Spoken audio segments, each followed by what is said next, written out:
buhay ito, buhay. Kahit 3 taon, kaya itong buhayin. Kasi inano lang to pinulot lang to. Oh, dito yung ano niya, yung pinakaugat sa ano. Yan yung gumagawa ng perlas. Igibon dito yan sa Samar, sa Gamay Road ng Samar. Igibon. Yan ang malit pa to, kumbaga Habibi sa Manila. ano pa lang to, mga anak pa lang ng mga anak.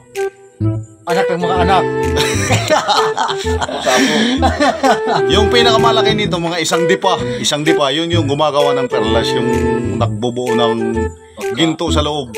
Pero ito maliit pa to. Kinuha lang dahil natisod si Lagalag. Tumama yung rapadapa niya Rapadapa. Tumama yung rapadapa kaya Kaya pag makagat ka niyan, sigurado. nagkasugat kaya yan. Kinuha ni halimaw ng mga igibon. Hindi, sigaragan. Yan yung mga halimaw. Dati sila galang kasi ano yung piil. Ito yung talais, ito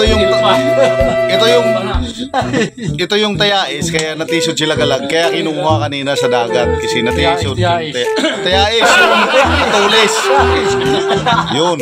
So, ito lalaki pa to kung hayaan lang pero isang taon pag nilagay ito sa isang planggana na may tubig dagat, tubig alat, mabubuhay ito isang mga 2 taon. Yan, thank you guys. Thanks for watching. Ang bibili ba kayo? Pag bibili kayo, ayan yung halimaw sa mga ganito. Pwede alagaan niya. Thank you. Sino pangalan yan? Guys, si Boy Halo. Basta piil. Thank you guys. Thanks for watching.